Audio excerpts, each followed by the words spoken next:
Hello everyone, welcome to Chetan Bharat Learning and welcome back to our weekly current affairs series in which we'll cover all the important developments with respect to the field of science and technology.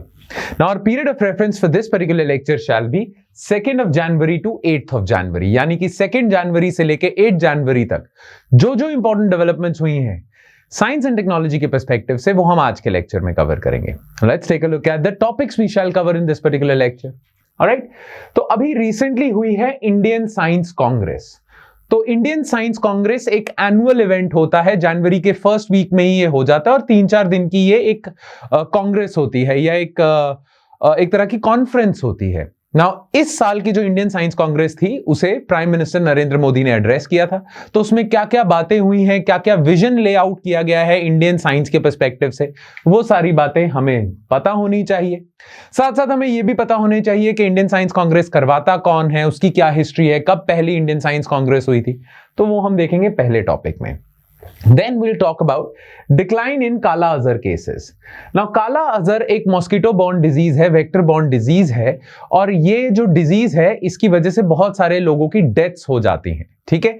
Now काला Azhar disease है क्या, और India ने एक strategy निकाली थी कि bye 2023 we will eliminate काला अजहर कंप्लीटली. तो काला अजहर जो डिजीज है वो क्या है, इसके लिए गवर्नमेंट ऑफ इंडिया ने क्या क्या स्टेप्स उठाए हैं, और अभी रिसेंटली रिपोर्ट आई है मिनिस्ट्री ऑफ हेल्थ की तरफ से कि काला अजहर के केसेस डिक्लाइन करते जा रहे हैं इंडिया में बहुत ज्यादा तेजी से. So will talk about this news item. Then अभी रिसेंटली एक ऐसा आपको प्लैंकटन मिला है जो वायरसेस को खा जाता है. नाउ इसका बहुत सारा फायदा हो सकता है मेडिसिन की फील्ड में और बहुत सारी चीजों में, कि एक वायरस ईटिंग ऑर्गेनिज्म है जिसका न्यूट्रिशन ही वायरस को खाने से आता है. तो उन ऑर्गेनिजम्स का नाम रखा हुआ है वायरोवोर. तो ये डिस्कवरी हुई है अभी, वायरस ईटिंग प्लैंकटन, तो इसके बारे में बात करेंगे. Then will talk about vaccine for lumpy skin disease. Now, as you guys all know that lumpy skin disease does not affect humans, but if it affects cattle. और हमारे country में बहुत सारे डेयरी फार्मर्स हैं जिनको बहुत ज्यादा economic losses होते हैं जब उनकी cattle is infected with lumpy skin disease, क्योंकि मिल्क प्रोडक्टिविटी वगैरह गिर जाती है और बहुत प्रॉब्लम्स होती हैं. तो अभी रिसेंटली एक वैक्सीन बनाई गई है फॉर लंपी स्किन डिजीजेस, जिससे बहुत सारी कैटल को इम्यून करा जा सकता है लंपी स्किन डिजीज से. So will talk about this. Then will talk about smart programme for Ayurveda. जितने भी आयुर्वेदा के प्रैक्टिशनर्स हैं उन्हें मेन स्ट्रीम करने के लिए, उन्हें वही स्टेटस दिलवाने के लिए जो आज एक एलोपैथिक डॉक्टर का होता है, उसके लिए आपने निकाला है स्मार्ट प्रोग्राम. तो आयुर्वेदिक डॉक्टर्स भी एलोपैथिक डॉक्टर्स के बराबरी में आ जाएं, उसके लिए स्मार्ट प्रोग्राम है. ठीक है. और वैसे भी government of India alternative medicine के लिए बहुत सारे स्टेप्स लेते आई है. मिनिस्ट्री ऑफ आयुष एग्जिस्ट करती है, राइट. तो वो सारे इश्यूज के बारे में हम बात करेंगे एंड में. And then in the end, जैसा कि हमेशा होता है, I will give you certain questions for practice. उन क्वेश्चंस के आंसर आपने नीचे कमेंट सेक्शन में जरूर देने हैं. ऑलराइट, चलो फिर बिना किसी देरी के let's start with Indian Science Congress. ठीक है ना, ये था 108th session of Indian Science Congress. पिछले 2 सालों में नहीं हुआ था, 1 साल वर्चुअली हुआ था क्योंकि कोविड चल रहा था, राइट. खैर 108th session of Indian Science Congress जो एड्रेस करा था प्रधानमंत्री नरेंद्र मोदी ने. Will talk about this. What is in the news? After 2-year COVID-enforced absence, the Indian Science Congress is back with its 108th edition, getting underway in Nagpur Tuesday. ठीक है, तो आपको याद रखना है 108th साइंस कांग्रेस हुआ था, नंबर याद रखना है, और कहां पे हुआ था? नागपुर में हुआ था. और इस साल जो इंडियन साइंस कांग्रेस हुआ था उसका थीम क्या था? देखो, हर साल एनुअल इवेंट है ये, तो हर साल ये होता कहां पे है, कौन सा सेशन है, जैसे इस बार 108th सेशन है. ठीक है, इस साल हुआ है नागपुर में. और हर साल ना जो इंडियन साइंस कांग्रेस होता है, जो कॉन्फ्रेंस होती है, उसका एक थीम होता है, तो आपको वो थीम भी याद रखना होता है. तो इस साल का थीम था science and technology for sustainable development with women's empowerment. तो इस साल का साइंस कांग्रेस का थीम था कि साइंस एंड टेक्नोलॉजी आपकी सस्टेनेबल डेवलपमेंट में कैसे एड कर सकती है, साथ साथ वुमेन एम्पावरमेंट में कैसे एड कर सकती है, राइट. ये चीज थी. नाउ साइंस कांग्रेस के बारे में जान लेते हैं पहले. तो ये करवाता कौन है, कब से हो रही है ये, right. So it is organised by Indian Science Congress Association. 1916 में आई थी ये. An independent body functioning under DST, department of science and technology के अंडर एक इंडिपेंडेंट बॉडी है ISCA, वो करवाता है इंडियन साइंस कांग्रेस। और पर्पस क्या होता है, इंडिया के तमाम रिसर्चर साइंटिस्ट मिलके इस कॉन्फ्रेंस में पार्टिसिपेट करते हैं और अपनी टॉक्स देते हैं, लेक्चर्स देते हैं, पेपर प्रेजेंट करते हैं और डिस्कशंस करते हैं। It offers a platform for their interaction with students and the general public on matters related to science. Now, पहला सेशन हुआ था 1914 में। I'm sorry, Indian Science Congress association 1914 की ऑर्गेनाइजेशन है और इसने पहला इंडियन साइंस कांग्रेस करवाया था 1914 में। Alright? Now, Indian Science Congress Association is a premier scientific organisation. इसके हेडक्वार्टर्स कहां है? ISCA के हेडक्वार्टर्स हैं आपके कोलकाता में। ठीक है। The association started in the year 1914 in Kolkata and it meets annually in the first week of January. और इसके इंडियन साइंस कांग्रेस एसोसिएशन के मोर देन 30,000 साइंटिस्ट मेंबर्स हैं। तो इंडिया में more than 30,000 scientist are members of Indian Science Congress Association. पता है, इसका member होना भी बहुत प्रेस्टिजियस चीज होती है। कोई साइंटिस्ट अपने करियर में इस एसोसिएशन का मेंबर है, वो बड़ा प्राउडली बताता है कि मैं इसका भी मेंबर हूं और इनके एनुअल इवेंट में भी मैं रोज जाता हूं, हर साल जाता हूं। राइट? बड़ा प्राउड मोमेंट होता है किसी भी साइंटिस्ट के लिए ये। राइट? नाउ, इस साल के सेशन में इनकी क्या क्या हाईलाइट्स थी? सबसे पहले तो इन्होंने बोला है कि वुमेन पार्टिसिपेशन साइंस में बढ़ानी चाहिए और किस हिसाब से चल रही है। जैसा कि आप जानते हो, इस साल का थीम ही था वुमेन एम्पावरमेंट। तो वुमेन पार्टिसिपेशन इन साइंस दुनिया में और इंडिया में कैसी चल रही है, उस पर बहुत सारे लेक्चर्स दिए गए, बहुत सारी बातें बताई गई। ठीक है। देन साइंस एंड टेक्नोलॉजी का क्या ऑब्जेक्टिव है, क्या एम है, क्या बेनिफिट है इन टुडेज वर्ल्ड। ठीक है। जैसे कि इस साल को गवर्नमेंट ऑफ इंडिया के प्रेशर की वजह से यूएन ने डिक्लेयर किया है इंटरनेशनल ईयर फॉर मिलेट्स, है ना। तो उसके पीछे साइंस एंड टेक्नोलॉजी है ना, साइंस ही है कि मिलेट्स के पीछे की साइंस को अंडरस्टैंड करते हैं हम लोग, तभी हमने इस साल को इंटरनेशनल ईयर ऑफ मिलेट्स कहा है। तो आज के युग में साइंस का क्या महत्व है वो बात हुई है, इस पे लेक्चर्स आए हैं। देन एनर्जी में इनोवेशन करने की जरूरत है, ज्यादा से ज्यादा रिन्यूएबल एनर्जी लेके आनी है, इलेक्ट्रिक कार्स लेके आनी है। आपने नेशनल हाइड्रोजन मिशन लॉन्च किया हुआ है, जिसे हाइड्रोजन को आप यूज कर सकते हो एज एन ऑल्टरनेटिव फ्यूल, जिससे ग्रीन हाउस गैसेज एमिट ना हो। तो एनर्जी को लेके बहुत सारी इनोवेशन की जरूरत है ताकि एनर्जी सिक्योरिटी आए। राइट? दुनिया में एनर्जी सिक्योरिटी आए, इंडिया में एनर्जी सिक्योरिटी आए, तभी तो आप ये सारे एक्सपेरिमेंट्स भी कर रहे हो ना, न्यूक्लियर फ्यूजन वाले जो हमने पिछली बार कवर किया था। तो वो, और अभी तक इंडिया की क्या अचीवमेंट्स रही हैं वो, कि ग्लोबल इनोवेशन इंडेक्स में इंडिया का रैंक 40th हो गया है। तो हम इनोवेशन कर रहे हैं अच्छी खासी। तो इंडिया की अचीवमेंट्स के बारे में बात की है और छोटे छोटे और टॉपिक्स हैं कि डेटा साइंस को लेके इंडिया को क्या करना चाहिए, satellite launch vehicle, space industry के लिए क्या करना चाहिए, फिर फ्यूचरिस्टिक आइडियाज जैसे आर्टिफिशियल इंटेलिजेंस, मशीन लर्निंग, इस पे इंडिया क्या कर सकता है। तो ये टॉपिक्स डिस्कस हुए हैं।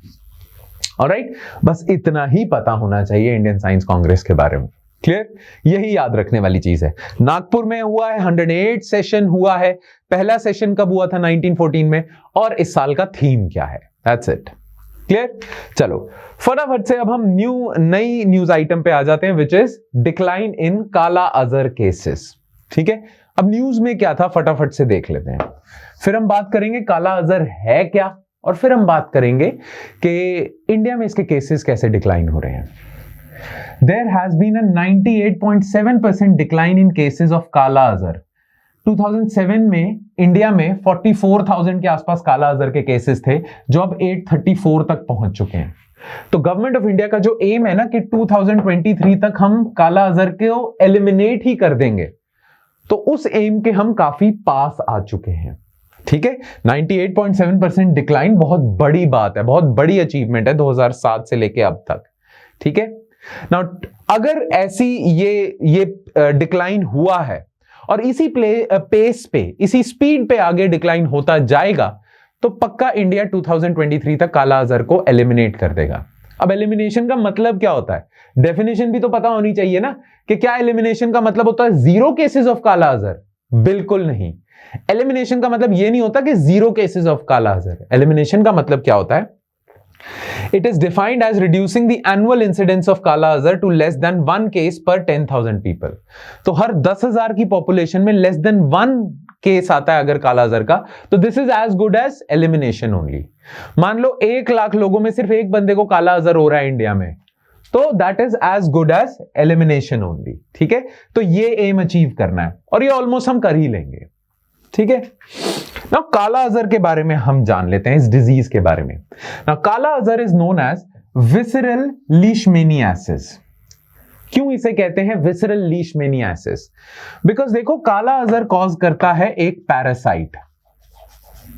ठीक है, जैसे मलेरिया कॉज करता है एक पैरासाइट, क्लियर? तो काला अजहर एक पैरासाइट कॉज करता है जिसे हम लीशमेनिया कहते हैं।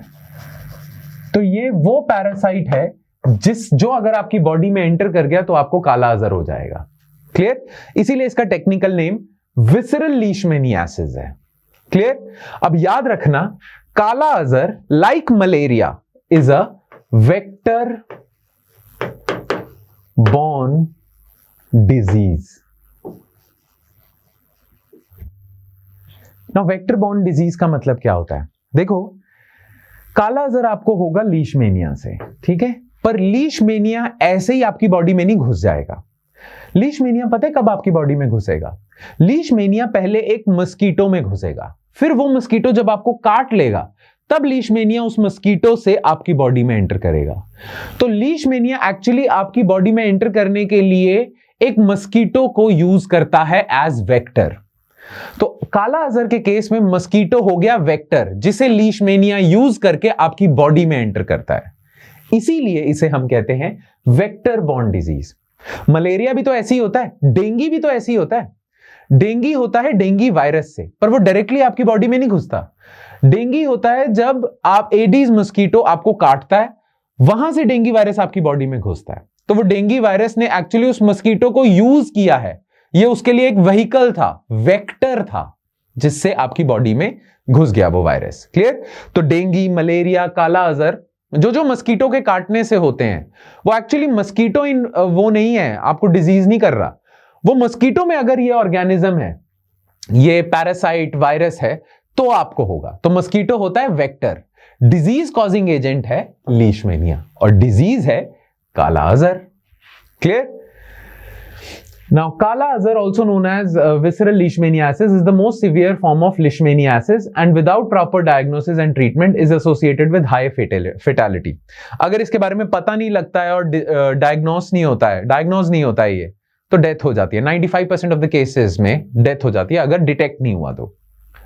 It is also a neglected tropical disease. ठीक है, ये ट्रॉपिकल डिजीज क्यों है? क्योंकि ये ट्रॉपिकल क्लाइमेट्स में ही होता है। ट्रॉपिकल क्लाइमेट्स मतलब वार्म और वेट क्लाइमेट्स। जैसे इंडिया का तकरीबन क्लाइमेट वार्म और वेट ही है। आजकल सर्दियां चल रही हैं, पर जनरली वार्म और वेट क्लाइमेट ही है, ट्रॉपिकल क्लाइमेट है। ठीक है, और ट्रॉपिकल क्लाइमेट में क्या होता है? मच्छर ज्यादा होते हैं, तभी इंडिया में ज्यादा काला अजहर, मलेरिया, डेंगू, चिकनगुनिया होता है।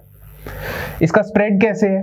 Caused by protozoan parasites of Leishmania genus group migrates to the internal organs such as the liver, spleen and hence visceral and bone marrow. Visceral का मतलब पता है क्या होता है? इंटरनल। तो आपके विसरल ऑर्गन्स को ये अटैक करता है, यानी कि इंटरनल ऑर्गन्स को अटैक करता है। जनरली कुछ डिजीजेस होते हैं जो आपके स्किन को अटैक कर देंगे, मसल को अटैक कर देंगे, पर ये इंटरनल ऑर्गन्स, लिवर और स्प्लीन को अटैक करता है, इसीलिए इसको विसरल लीशमेनियासिस कहते हैं। ठीक है, अब इसके सिम्टम्स क्या होते हैं? फीवर हो जाता है, वेट लॉस, फटीग, एनीमिया यानी कि हेमोग्लोबिन की कमी, substantial swelling of the liver and spleen, क्योंकि इंटरनल ऑर्गन को अटैक कर रहा है। तो ये होता है आपका काला अजहर। ठीक है, now kala azar is considered the second deadliest parasite killer in the world after malaria. Malaria भी पैरासाइट से होता है, तो मलेरिया के बाद सबसे ज्यादा मोर्टेलिटी काला अजहर से होती है। Visceral leishmaniasis, which is commonly known as Kala Azhar in India, is fatal over 95% of the cases if left untreated. ठीक है, kala azar is endemic to the Indian subcontinent. ये इंडियन सबकॉन्टिनेंट में एंडेमिक है, मतलब यहीं का है। ठीक है, और इंडियन सबकॉन्टिनेंट में ये कहां है? इंडिया में है, बांग्लादेश, भूटान और नेपाल। कंट्रीज याद रखना। अगर आपसे क्वेश्चन पूछ लिया जाए कि to which countries of the Indian subcontinent is kala azar endemic to, तो Bangladesh, Bhutan, Nepal, India. It is endemic to 4 states, और इंडिया में भी ये सिर्फ 4 स्टेट्स में एंडेमिक है, बिहार, यूपी, झारखंड, वेस्ट बंगाल। ठीक है, तो ये 4 कंट्रीज हमारे सार्क की, और ये 4 स्टेट्स याद रखनी है। It is treatable with anti leishmanial medicine. ठीक है, तो इसकी मेडिसिन आती है, उससे ट्रीट हो जाता है। अच्छा, विसरल लीशमेनियासिस की हमने बात कर ली, तो लीशमेनियासिस एक वर्ड है, ठीक है, डिजीज है जो लीशमेनिया से होता है। अब लीशमेनियासिस के भी, लीशमेनियासिस डिजीज है, डिफरेंट टाइप्स होते हैं। एक होता है विसरल लीशमेनियासिस, ये तो होता है आपका काला आजारी। तो वो लीशमेनियासिस जो आपके इंटरनल ऑर्गन्स को अफेक्ट करता है उसे विसरल लीशमेनियासिस कहेंगे।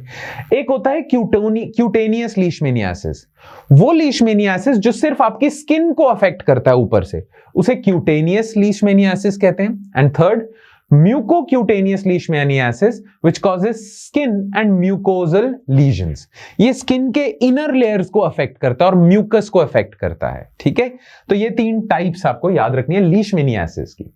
क्लियर, बस इतना ही। ठीक है, बाकी इंडिया ने क्या क्या स्टेप्स लिए हुए हैं विसरल लीशमेनियासिस के लिए? नेशनल काला अजर एलिमिनेशन प्रोग्राम, ये 1991 में इन्होंने स्टार्ट करा था और तब सोचा था 2010 तक खत्म कर देंगे काला अजर, हुआ नहीं, तो फिर सोचा 2023 तक खत्म करेंगे।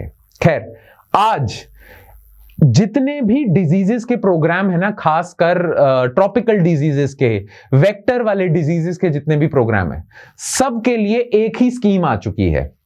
मतलब जितने भी डिजीजेस थे सबके लिए अलग अलग स्कीम्स थी, उन सभी स्कीम्स को कंबाइन करके एक स्कीम बना दिया आपने, national vector borne disease control programme.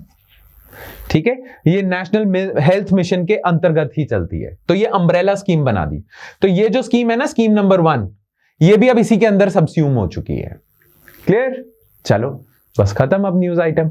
अब आ जाते हैं नेक्स्ट पे, वायरोवोर, वायरस ईटिंग प्लैंकटन। ये छोटी सी न्यूज है, बस इसके बारे में थोड़ी सी चीजें हैं वो कर लेते हैं। Researchers have found the first known virovore और ऑर्गेनिज्म दैट ईट्स वायरसेस। तो वायरोवोर का मतलब ही होता है वो ऑर्गेनिज्म जो वायरसेस को खाता है, और इस प्रोसेस को हम कहते हैं virovory. Virovory is the process of eating viruses. The new findings may change our understanding of the role of viruses play in the food chain at microscopic levels. ठीक है, अब ये वायरोवोर्स कौन से हैं? It has been identified as an actual species of protist that feasts on viruses. तो protist एक species होते हैं, जैसे कि फंजाई एक स्पीशीज है, बैक्टीरिया एक स्पीशीज है, वैसी प्रोटिस्ट एक स्पीशीज है। These virus eating species of protist, plankton ही है, ये प्लैंकटन की एक स्पीशीज है। जो सी में होते हैं ना प्लैंकटन, ऊपर ऊपर, which are green green colour के, which are their own kingdom on the tree of life, are not an animal, plant or fungi, are classified as virovores. These organisms can sustain themselves with viruses, consuming many and growing in size. तो इनका nutrition ही viruses को खाने से आता है। A virus only diet termed virovory, तो वो जैसे होता है ना कि अगर आप सिर्फ प्लांट्स खा रहे हो तो आप हर्बीवोर हो, अगर आप एनिमल्स खा रहे हो तो आप कार्निवोर हो, अगर आप सिर्फ वायरस खा रहे हो तो आप वायरोवोर हो। ठीक है, ये वो है। अब स्पीशीज का नाम क्या है? हेल्टेरिया। तो हेल्टेरिया नाम की स्पीशीज है, और रिसर्चर्स ने देखा है कि एक स्पेसिफिक टाइप के वायरस को ये खा रहे थे, जिन्हें हम क्लोरोवायरस कहते हैं। क्लोरोवायरस कौन से हैं? ये वो वायरसेस हैं जो इन्फेक्ट करते हैं एल्गी को, ग्रीन एल्गी को, काई, जो पानी पे काई नहीं जम जाती, उनको इन्फेक्ट करते हैं क्लोरोवायरस। हेल्टेरिया उन्हें खा जाता है। क्लियर, बस दैट्स इट, इतना ही याद रखना है इसमें से, क्योंकि अभी नई फाइंडिंग है, इस पे और रिसर्च होना बाकी है, तो बाद में और इंफॉर्मेशन आएगी तो हम करेंगे। अभी न्यूज में इतना ही आया था। क्लियर, चलो अब हम नेक्स्ट न्यूज आइटम पे आ जाते हैं, which is vaccine for lumpy skin disease. Now Agri innovate India Limited, ये कंपनी है, the commercial arm of DARE, ministry of agriculture का एक डिपार्टमेंट है, डिपार्टमेंट ऑफ एग्रीकल्चरल रिसर्च है ना, इसके अंडर एक कंपनी है जिसका नाम है एग्री इनोवेट इंडिया लिमिटेड। तो इनोवेशन करते हैं एग्रीकल्चर में। याद रखना, department of agricultural research, ministry of agriculture के अंदर एक डिपार्टमेंट है, इस डिपार्टमेंट के under agri innovate India limited है। ठीक है, granted non exclusive rights for commercial production of lumpy provac. तो ये वैक्सीन है लंपी स्किन डिजीज के खिलाफ, वैक्सीन का नाम है लंपी प्रोवैक। ठीक है, बनाया किसने है? Institute of veterinary biological products, हाँ सॉरी, इनको लाइसेंस दिया है। तो इन्होंने वैक्सीन बनाई है और लंपी प्रोवैक वैक्सीन बनाई है, और आईवीबीपी को लाइसेंस दे दिए कि आप कमर्शियल प्रोडक्शन करो और सारे किसानों में बांट दो ताकि वो अपने कैटल को लगा सकें। Indian council of agricultural research has developed this vaccine for lumpy skin disease. आईकार क्या ऑर्गेनाइजेशन है, यहां से देख लेना अपने नोट से, इंडिपेंडेंट ऑटोनॉमस ऑर्गेनाइजेशन है जो एग्रीकल्चरल रिसर्च करते हैं, ठीक है। अब लंपी प्रोवैक वैक्सीन क्या है? Lumpy provac is safe in animals and induces capripox specific antibodies. तो देखो ये जो लंपी स्किन डिजीज है ना, इसे एक पर्टिकुलर वायरस करता है कॉज, और उस वायरस का नाम है कैप्री पॉक्स। जैसे स्मॉल पॉक्स होता है ना, वैसे ही कैप्री पॉक्स नाम का एक वायरस होता है जिसे हम लंपी स्किन डिजीज वायरस भी कहते हैं, LSDV, ठीक है। उसके खिलाफ एंटीबॉडीज देगा। The vaccine is used for the prophylactic immunisation. Prophylactic पता है कौन सा ड्रग होता है? प्रोफाइलैक्टिक या प्रोफाइलैक्सिस क्या होता है? जो आप देते हो प्रिवेंशन के लिए। यानी कि प्रोफाइलैक्सिस इज अ फिनोमेना जो अगर प्रोफाइलैक्टिक ड्रग मैंने आपको दे दिया ना, तो आपको जिस चीज के लिए वो ड्रग दिया वो डिजीज नहीं होएगा। Prevention, prophylaxis means prevention. तो एक प्रिवेंटिव इम्यूनाइजेशन है against lumpy skin disease which illicit protection for about 1 year. और ये अगर वैक्सीन लगी तो 1 साल तक आपको लंपी स्किन डिजीज नहीं होगा, उसके बाद दोबारा बूस्टर डोज लगवानी पड़ेगी। The vaccine is homologous live attenuated vaccine to protect against Capripox virus. Live attenuated vaccine पता क्या है?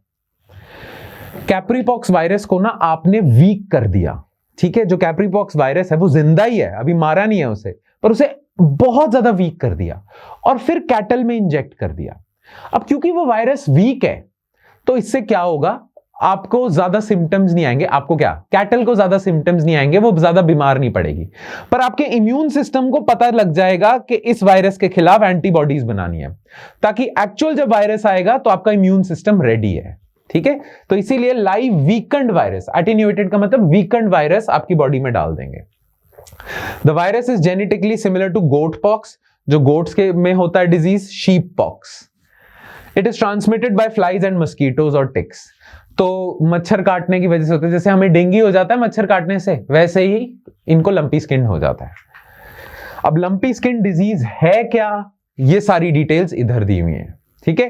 किसको होता है, इससे सिम्टम्स क्या आते हैं, ठीक है, वगैरह वगैरह इंफॉर्मेशन आपके नोट्स में है, बस इसे पढ़ना ही है आपने, नथिंग एल्स।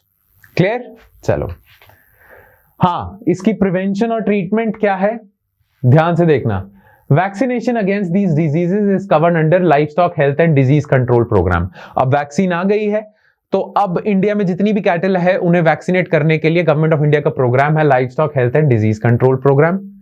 अगर ये डिजीज हो गया, अगर तो नहीं होता, अगर आपको डिजीज नहीं होता तो आपको वैक्सीन लगा देंगे, आपको डिजीज होगा नहीं, पर अगर हो गया तो कोई मेडिसिन एग्जिस्ट नहीं करती है, स्पेसिफिक एंटीवायरल ड्रग्स है नहीं, हो गया तो हो गया फिर। अब ठीक है, चलो अब हम आ जाते हैं smart programme for Ayurvedic professionals. इसका मेन पर्पस क्या है? Recently, the National Commission for Indian System of Medicine and the Central Council for Research in Ayurvedic Sciences, the two prominent institutions under Ministry of Ayush, याद रखना है, Ministry of Ayush क्या है? Ministry of Ayush है alternative medicine के लिए ministry बनाई है। आयुर्वेदा, योगा, यूनानी, सिद्ध, होम्योपैथी, है ना। A for Ayurveda, Y for yoga, U for यूनानी, S फॉर सिद्ध, H फॉर होम्योपैथी। इन सब की मिला के आपने आयुष मिनिस्ट्री बनाई है, उसके अंडर आयुर्वेदा के लिए ये 2 डिपार्टमेंट्स हैं। इन्होंने ये प्रोग्राम निकाला है स्मार्ट। तो आपको क्या याद रखना है? स्मार्ट का फुल फॉर्म याद रखना है, scope for main streaming Ayurveda research in teaching professionals programme.